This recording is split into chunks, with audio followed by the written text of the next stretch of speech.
আমি যদি ভারতের প্রধানমন্ত্রী হই তাহলে আমি প্রত্যেককে একটি করে সোনার আংটি দেব। ভাবছেন হঠাৎ এরকম কেন বলছি?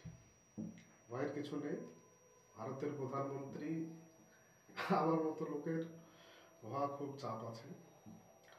তো যাই হোক, আমি আজকে ইংরেজির সাবজাংটিভ মুড ইউজ করে কিভাবে সেন্টেন্স গঠন করতে হয় সেই বিষয়ে একটু আলোচনা রাখব।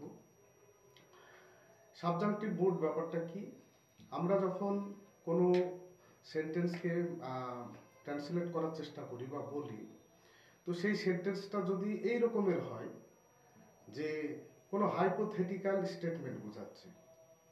হাইপোথেটিক্যাল স্টেটমেন্ট বলতে এমন একটা ব্যাপার যেটা সম্ভব হওয়া খুব চাপের বিষয়, অর্থাৎ আমার অপূর্ণ ইচ্ছা, সেই অপূর্ণ ইচ্ছা যেটা হওয়ার কথা ছিল কিন্তু হয়নি, অথবা বর্তমান সময়ে আমার কিছু ইচ্ছে, অপূর্ণ ইচ্ছে, যেটা সম্ভব হচ্ছে না।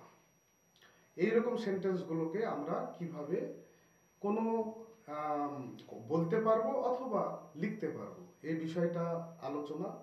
এখান থেকে দু একটা বিষয় আমাদের খুব কাজে লাগে। সেটা হচ্ছে গ্রামারে বিভিন্ন যে কোশ্চেনগুলো আসে বিভিন্ন এক্সামে, সেখানে ফিল ইন দ্য ব্ল্যাঙ্ক সেকশানে এটা কাজে লাগে, এরর কারেকশানে কাজে লাগে। এছাড়া পাশাপাশি আমাদের তো বিষয়টা জানা হবে, আমাদের রাইটিংয়ে কাজে লাগবে, বিভিন্ন সময় বলার ক্ষেত্রে কাজে লাগবে। তো এটাই আমার আজকের আলোচনার বিষয় আছে। এখন এই ধরনের সেন্টেন্সকে আমরা কিভাবে ট্রান্সলেশন করব। সেন্টেন্সটা হচ্ছে এইরকম যে আমি যদি ভারতের প্রধানমন্ত্রী হতাম, মানে আমার ইচ্ছে প্রধানমন্ত্রী যদি হতাম বর্তমানকালে, এবং এই সময়ে দাঁড়িয়ে এই মুহূর্তে আমার ইচ্ছেটা কি?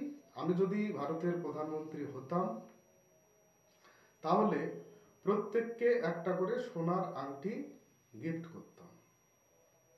কিভাবে ট্রান্সলেট করবো ইংরেজিতে? এখানে দুটো পার্ট আছে। একটা পার্ট হচ্ছে যদি হতাম, এবং আর একটা পার্ট হচ্ছে আমি কি করতাম। তো যদি যে পার্টটা আছে সেই পার্টে এরকম সেন্টেন্স হলে আমাদের ভি টু ইউজ করতে হয়, এবং পরের পার্ট যেটা সেখানে উড প্লাস ভি ওয়ান, না হলে হবে না। তাহলে যদি সেকশানে ভি টু ইউজ করতে হবে এবং পরবর্তী সেকশানে উড প্লাস ভি ওয়ান। তাহলে যদি হতাম, এখন ভার্ব আমি এর আগের দিনে আলোচনা করেছিলাম, হওয়াটা নিশ্চয়ই বি ভার্ব, হওয়াটা হচ্ছে আমাদের বি ভার্ব। এখন বি ভার্বের ভি টু কি বলেছিলাম আগের দিন? আইদার ওয়াজ অর ওয়ার, হয় ওয়াজ হবে না হলে ওয়ার হবে। তো এক্ষেত্রে একটা ব্যাপার আছে, সাবজাংটিভ মুডের ক্ষেত্রে কিন্তু আয়ের পরে ওয়ার হবে। এখানে অনেকেরই মনে হবে যে ব্যাপারটা কি হলো, আয়ের পরে ওয়ার কেন? প্রথম যখন আমি দেখেছিলাম নিউজ পেপারে এরকম একটা, তখন ভেবেছিলাম এটা মনে হয় প্রিন্টিং মিস্টেক আছে। আবার দুদিন পরে একদিন দেখেছিলাম, তখনও মনে হয়েছিল প্রিন্টিং মিস্টেক। তো আমি ভাবলাম যে একটা নিউজ পেপার রোজ রোজ প্রিন্টিং মিস্টেক করবে, তা কি করে হয়? তো তারপর যখন স্যারের কাছে জানলাম তখন বিষয়টা বুঝলাম যে এটা সাবজাংটিভ মুড। এক্ষেত্রে এরকম হবে, if I war the prime minister of India, যদি আমি প্রাইম মিনিস্টার হতাম, এখনকার ইচ্ছে বলছি, এই মুহূর্তে বসে, I would gift, would plus V one হবে, I would gift a golden ring to each of you, তোমাদের প্রত্যেককে, each of you। এখানে আর একটা বিষয় আছে, যদি আমি বলি a golden ring to all of you, তাহলে ভুল হয়ে যাবে। এটার মানে হবে একটা গোল্ডেন রিং দিলাম তোমাদের জন্য, অল অফ ইউ মানে একটা গোল্ডেন রিং দেব, সেটা প্রত্যেকের জন্য। প্রত্যেকে বলতে সকলের জন্য, ওই গোল্ডেন রিংটা ভাগ করে নিতে হবে তোমাদেরকে। কিন্তু যদি ইচ বলি, ইচ অফ ইউ, তাহলে প্রত্যেককে একটা করে গোল্ডেন রিং দেব। তো এই গেল একটা সেকশন। এরকম আরো সেন্টেন্স আছে, বর্তমান কালের যদি আমার আরো কোনো ইচ্ছে থাকে, ধরুন আমার ইচ্ছে হলো পাখি হব, তাহলে আমি কি বলবো? হওয়ার ক্ষেত্রে V two, if I were a bird, were হলো এখানে আই উড ফ্লাই। তো এটা হলো বর্তমান কালের ইচ্ছে। এবার যদি বি ভার্ব না হয়ে এখানে অন্য কোনো ভার্ব হয়, ধরা যাক এরকম বলা হলো যে আমি যদি সুস্থ থাকতাম, বর্তমান কালের কথা বলছি, ধরুন আমি অসুস্থ, যদি বলে আমি যদি সুস্থ থাকতাম তাহলে আমি কাজটা করতাম, তার মানে কি আমি সুস্থ নেই, যার কারণে কাজটা আমার পক্ষে করা অসম্ভব, এইরকম যদি সেন্টেন্স হয় তাহলে আমরা কি বলবো? তাহলে আমরা ঠিক এইভাবে বলবো যে আমি যদি সুস্থ থাকতাম, তাহলে এক্ষেত্রেও কিন্তু আমার বি ভার্বই লাগছে, আমার শারীরিক কন্ডিশনের কথা বলা হচ্ছে, সেই জন্য আমি বলবো if I were fit, if I were fit, আমি যদি সুস্থ থাকতাম তাহলে আমি কাজটা করতাম, I would plus V one, I would do that, I would do the work. এরপর যদি বলা হয় এরকম, আমি যদি বাঘটা মারতাম, তাহলে এটা ডু ভার্ব চলে আসছে একটা, তাহলে আর বি ভার্বের ব্যাপার নেই। আমি যদি বাঘটা মারতাম পুলিশ আমাকে শাস্তি দিত, তার মানে কি এখনকার ইচ্ছে যে আমি বাঘটা মারতাম, তার মানে বাঘটা মারছিও না, আর মারবো না বলেই আমি বলছি যদি বাঘটা মারতাম পুলিশ শাস্তি দিত, মানে বাঘ আমি মারবো না, আমার দ্বারা অসম্ভব, পুলিশের শাস্তি ভোগ করা যাবে না। তাহলে আমি কি বলবো? ইফ আই ভিটু, ভিটু কি হবে মারার, if I killed the tiger, if I killed the tiger, police আমাকে শাস্তি দিত, তাহলে police would plus V one, V one কি হবে punish, police would punish me. এই গেল বর্তমান কালের আমার ইচ্ছের কথা, যদিও এখানে আমরা ভি টু ইউজ করছি ইফ সেকশনে এবং পরবর্তীতে উড প্লাস ভি ওয়ান, কিন্তু বুঝতে হবে যে এটা আমার বর্তমান কালের ইচ্ছের কথা, অপূর্ণ ইচ্ছের কথা বলা হচ্ছে, সেই জন্য এটাকে আমরা বলবো প্রেজেন্ট সাবজেক্টিভ। এবার আর একটা ঘটনা আছে, ধরুন ওই কোনো এক বছর অনেক আগে, হয়তো 80 সাল 84 সাল বা আরো অল্প কিছুদিন আগে হলো, অর্থাৎ পাস্ট, আগের কোনো একটা সময় হয়তো আমার ইচ্ছে ছিল কিন্তু সেটা পূরণ হয়নি, সেটাকে আমরা বলবো পাস্ট সাবজেক্টিভ। সেক্ষেত্রে ফরমেশন কি হবে? ইফ সেকশনে হবে হ্যাড প্লাস ভি থ্রি এবং পরবর্তী সেকশনটা হবে would have plus V three. এখানে ভি টু না হয়ে হবে হ্যাড প্লাস ভি থ্রি, পরবর্তী সেকশনে হবে would have plus V three. As for example যদি আমরা বলি যে একটা সহজ সেন্টেন্সই বলা হোক যে আমি যদি 1984 সালে প্রধানমন্ত্রী থাকতাম, 1984 সালে যদি প্রধানমন্ত্রী থাকতাম, মানে এটা পাস্ট পিরিয়ডে বলছি, তাহলে ধরুন সেই পিরিয়ডে কি কোনো একটা ইম্পর্টেন্ট ঘটনা হয়তো আপনি বললেন, তাহলে সেই সময় ফ্লাড হতো না, বন্যা হতো না, হয়তো এরকম বলছে, তাহলে কি বলবো? এটা আমার অতীতকালের ঘটনা, পাস্ট সাবজেক্টিভ হবে, এখানে ভিটু করলে হবে না, তাহলে কি করতে হবে?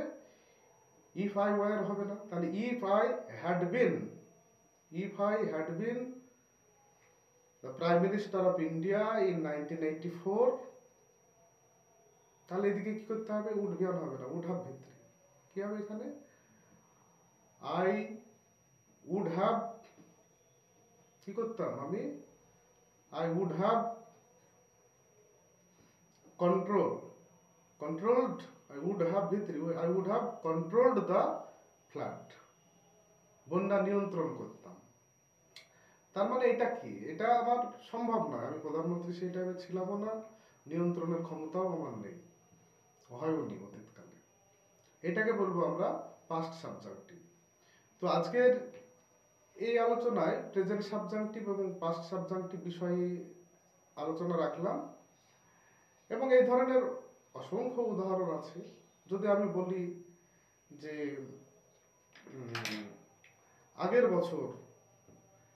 বছর যদি আমি হরিণটা মারতাম পুলিশ আমাকে অ্যারেস্ট করত, তাহলে আগের বছর এটা কোন সাবজেক্টিভ হবে? Past subjective. তাহলে last year, if I last year if I had killed হবে এখানে, if I had killed the deer police would have arrested me.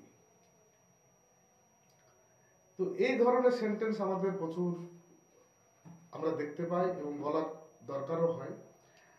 আর একটা বিষয় আছে, আমরা পাস্ট সাবজাংটিভ বললাম, প্রেজেন্ট সাবজাংটিভও বললাম, প্রেজেন্ট সাবজাংটিভের আরো এক্সাম্পল কিছু আছে। ধরুন এই মুহূর্তে দাঁড়িয়েই আমি চাইছি যে আমার ছেলে সে ডাক্তার হোক, তাহলে আমি কি বলবো? আই উইশ মাই সান, হওয়া ইংরেজি কি বিভাগ, তাহলে আমি যার অজয়ার বিন এর আগের দিন আমি আলোচনা ওইগুলো হবে। তো সাবজাংটিভ মোডে সরাসরি এক্ষেত্রে কি হবে না, তো প্যারেন্ট ভার্বটা বসবে, তাহলে বি ভার্ব সরাসরি বসবে হোক, তাহলে হবে I wish my son be a doctor, my son is a doctor হবে না উইশ ভার্ব থাকলে। বা আই অ্যান্টিসিপেট, প্রত্যাশা করা, I anticipate my son be a doctor. যদি আমি ভাবি যে আমার বাড়িতে কোনো একটা প্রোগ্রাম আছে, সেই প্রোগ্রামে আমার কোনো এক রিলেটিভ আসুক, তাহলে আমি কি বলবো? আই উইশ হি, মানে আমি রিলেটিভকে হি সম্বোধন করছি, I wish he come to the party or he would come to the party, কোনটা হবে? Or he comes to the party. এক্ষেত্রে কিন্তু I wish he come to the party. এখন আপনার মনে হবে হি এর পরে কাম কেন? হি এর পরে কখনো তো কাম হয় না, কামস হয়, কিন্তু কামটা হচ্ছে এখানে প্যারেন্ট ভার্ব, সাবজাংটিভ মুড, সেজন্য প্যারেন্ট ভার্ব সরাসরি বসবে। I wish he come to the party, আমি চাই সে আসুক, হি এর পরে কাম আপনি এখানে দেখতে পাবেন। তো এইরকমও আমি প্রচুর এক্সাম্পল দেখেছিলাম নিউজ পেপারগুলোতে, সন্দেহ হয়েছিল যে হি এর পরে থার্ড পারসন সিঙ্গুলার, হি তো থার্ড পারসন সিঙ্গুলার, সুতরাং কামস হবে, হি এর পরে কাম কেন? একই কথা মনে হয়েছিল প্রিন্টিং মিস্টেক। তো পরবর্তীতে দেখলাম না, প্রিন্টিং মিস্টেক না, মিস্টেকটা আমার মধ্যেই ছিল। তো যাই হোক, আমরা প্রতিনিয়তই কিছু না কিছু শিখি। আমি যতটুকু জেনেছি সেটাই আমি আপনাদের সঙ্গে শেয়ার করার চেষ্টা করলাম। যারা বিভিন্ন পার্টিসিপেন্ট আছেন, বিভিন্ন প্রতিযোগী আছেন বিভিন্ন পরীক্ষা, তাদেরও কাজে লাগতে পারে। এবং এক্ষেত্রে যদি আমারও বলার ক্ষেত্রে বা বোঝার ক্ষেত্রে যদি কোনো ভুল থাকে, আপনাদের সাজেশন অল টাইম ওয়েলকাম, আপনারা জানাবেন। সেক্ষেত্রে আমারও একটা চান্স থাকবে যে নিজেকে কারেক্ট করে নেওয়ার। যদি আমারও কিছু ভুল থাকে সেইগুলো, তাহলে একটা সুযোগ থাকে ওপেন ফোরামে আলোচনার, এইগুলো একটা প্লাস পয়েন্ট। এবং এই ভিডিওগুলো করার একটা তাগিদ আমার এই জন্য এসেছে, সেটা এখানে অবশ্যই কোনো মনিটারি ব্যাপার বা এইসব, এগুলো আমার আলটিমেট টার্গেট নয়। যদি সেগুলো থাকতো তাহলে এডুকেশনাল বিজনেস সেগুলো অন্য পারপাস হতো। আমার যে প্রফেশন, তাতে আমার ব্যস্ততা বলতে শুধু ফ্যামিলির বাইরে যেটুকু সময় পাবো পড়াশোনার মধ্যেই থাকা উচিত, আমি তাই মনে করি। বিভিন্ন এক্সাম সেই জন্যই দিচ্ছি, পড়াশোনার মধ্যে থাকার চেষ্টা করছি এবং প্রতিনিয়তই শেখার চেষ্টা করি। যারা আমাদের থেকে বিশেষজ্ঞ, তাদের সঙ্গে আমরা পরামর্শ করি, সকলের পরামর্শই কাম্য এসব বিষয়ে। এবং আমরা ভাবি যে স্টুডেন্ট যেগুলো আছে, এদের আমার স্টুডেন্ট বা ওর স্টুডেন্ট বা তার স্টুডেন্ট, এই সব ব্যাপারগুলো আমাদের মধ্যে কখনোই কাজ করেনি। কারণ আমার ক্ষেত্রে পার্সোনালি বিভিন্ন প্রবলেম আমার হয়েছে, যখন পড়াশোনার ক্ষেত্রে কারো কাছে গেছি, এরকম অভিজ্ঞতাও হয়েছে যে তুমি তো আমার স্টুডেন্ট নয়, সুতরাং তোমাকে কেন আমি হেল্প করব। তো আমার একটাই প্রশ্ন যে আমরা যারা শিক্ষক, আমাদের স্টুডেন্ট, আমার স্টুডেন্ট বা ওর স্টুডেন্ট, এই সব ব্যাপারগুলো মোটেই থাকা কাম্য নয়। তো আমার ক্ষুদ্র পরিধি, ক্ষুদ্র যে জায়গা, সেখান থেকে যেটুকু জানি, যে বিষয়গুলোই যতটুকু সময় পাই শেয়ার করার চেষ্টা করি। সময় পেলে আগামীতে আবারও করব। আপনারা ভালো থাকবেন এবং অবশ্যই ভ্যালুয়েবল সাজেশন দেবেন। আমার বলার মধ্যে গ্রামাটিক্যালি যদি কোনো এরর থাকতেই পারে, সেগুলো অবশ্যই আলোচনা হবে, সেই বিষয়গুলো নিয়ে আমরা আরও জানবো। ধন্যবাদ, সকলেই ভালো থাকবেন। আচ্ছা, ওকে।